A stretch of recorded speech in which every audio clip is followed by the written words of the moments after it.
At dahil hindi ako nakapagnakaw ng malunggay sa kapitbahay, talbos ng sayote ang gagamitin natin sa pagluto ng tinola. Lumipad nga pala ang aming team sa Japan, charot, dito sa Japan. Nandito lang kami sa Phetchabun, Thailand. Ayan, pag ganitong panahon kasi, in full bloom na yung kanilang tiger cherry blossoms. Yes, meron din sila niyan. But hindi lang kasing lalaki ng sa Japan.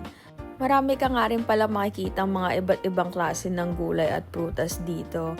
Napakamura lang at sobrang fresh. Tapos ang nakakatuwa pa dito, bawat madaanan mong shop, papatikimin ka nila ng binibenta nilang wine. Kasi meron silang mga iba't ibang klase ng fruit wine na binibenta.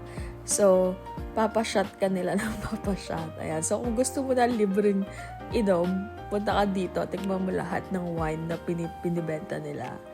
Ayan. Anyways, isa nga pala tong Phetchabun sa pinaka-paborito naming puntahan na family kasi accessible naman siya by car. So, pwedeng-pwede talaga siya sa may mga kasamang mga bata at mga matatanda na gustong magpalamig at, maka-experience ng magandang view up the mountains. Para kang nasa Baguio din talaga. Tapos, kung ayaw niyo naman mag-rent ng mga cottage, pwede kayong mag-pitch ng tent or kung wala naman kayong tent, pwede rin kayong mag-rent kasi meron ng mga tent na naka-ready na dito na pwede nyong rentahan.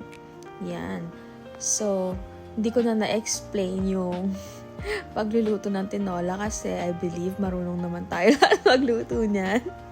Ang naiba lang naman is yung gulay na nilagay ko, which is yung talbos ng sayote. Try nyo din to guys, napakasarap nito. Sobrang perfect talaga yung mainit na sabaw sa sobrang lamig na weather. Ayan, luto na ang ating tinola. So, pwede na natin siyang kainin habang nakatingin tayo sa magandang mountain view here in Phuttaburg, Phetchabun, Thailand. Ganda ng ulap po. Siya, sige na. Bye!